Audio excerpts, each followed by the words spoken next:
saya memberikan umpan tadi belum disentuh tentang Universal Health Coverage UHC.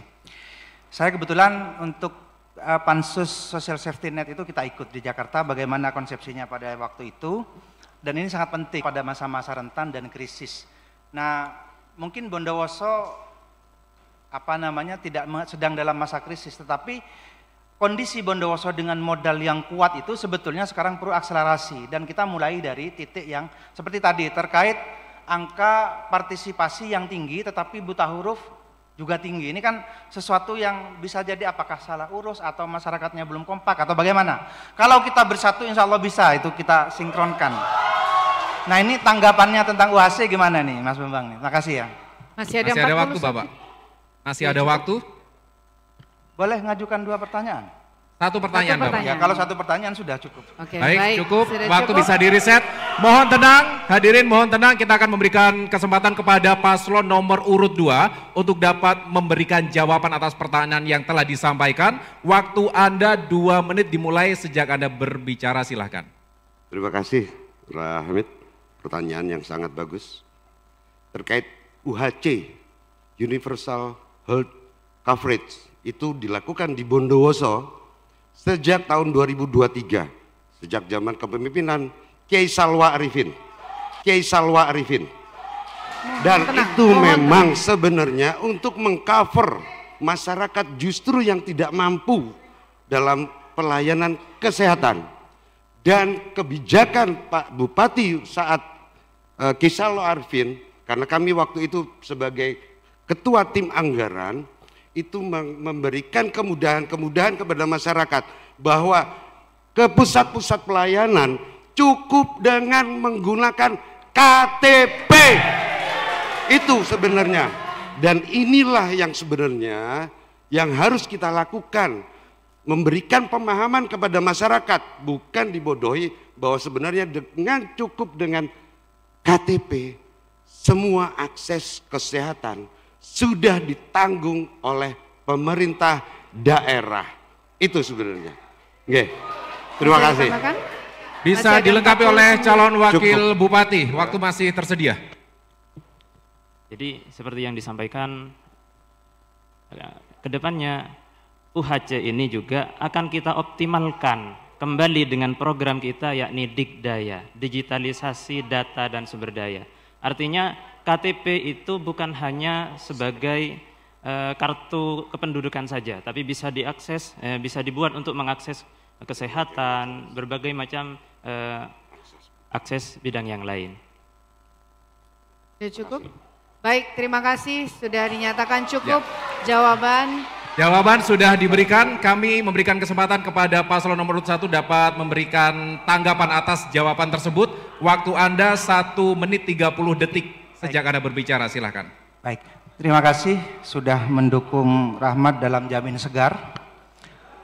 Berarti UHC oke ya, tidak ada masalah. Karena saya dengar kemarin ada pertanyaan-pertanyaan yang disampaikan oleh Mas Bambang sendiri ketika kita mendorong dan melakukan percepatan tentang UHC itu. Ini kan butuh partisipasi masyarakat, butuh dorongan, butuh ini. Nah, kemudian yang kedua ada fakta yang kita temukan, informasi ini mungkin boleh saja dibantah valid atau tidak, tetapi penonaktifan itu saya kira satu fakta. Penonaktifan beberapa yang sudah terdaftar karena keterbatasan dan lain-lain. Jadi kalau ini dilakukan apakah nanti justru akan membesarkan? Kemarin tidak gitu, itu satu.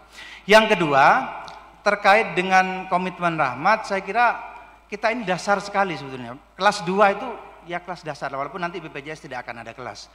Tetapi kalau kita mampu memberikan jaminan sosial yang lebih baik seperti negara-negara maju, kita cukup uang, kenapa tidak? Kita akan pikirkan dan kita akan lakukan dan kita akan berikan yang terbaik kepada masyarakat.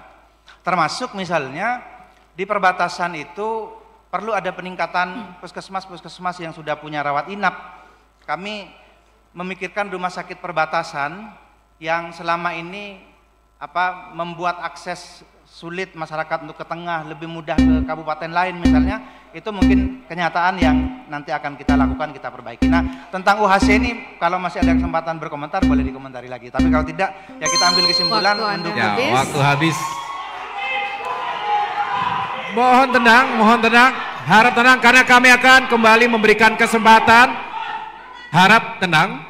Kami akan memberikan kesempatan kembali kepada paslon nomor urut 2 untuk dapat memberikan tanggapan balik atas apa yang telah disampaikan. Waktu Anda 1 menit 30 detik, nanti juga bisa dilengkapi oleh calon wakil bupati. Silakan. Terima kasih Rahmat. Terkait dengan UHC saya garis bawahi dan kami tekankan bahwa UHC tersebut adalah produk dari Bapak Bupati tahun 2023 yaitu Kiai Salwa Arif tahun 2023 yaitu Kiai Salwa Arifin. Itu merupakan sebuah terobosan dan alhamdulillah itu bisa dibuktikan, bisa dilihat di jejak digital bahwa Bondowoso adalah salah satu yang mendapat penghargaan dari pertama dari gubernur pemerintah provinsi, yang kedua dari Kementerian Kesehatan. Ini karena terobosan-terobosan yang sudah dilakukan oleh Kiai Salwa Arifin. Itu terkait dengan apa yang komentar kami, sebenarnya makanya kami sampaikan bahwa ada, saya nggak perlu sebut namanya, bahwa sebenarnya yang dilakukan, makanya saya sebutkan tadi, saya tekankan bahwa dengan UHC tidak perlu kartu KIS lagi, cukup dengan KTP itu, dan itu memang sesuai dengan apa yang sudah dilakukan sejak tahun 2023. Sedangkan kartu KIS ini adalah yang dikeluarkan oleh kementerian, bukan oleh perorangan. Itu yang perlu ditekankan. Terima kasih. Sudah cukup? Baik.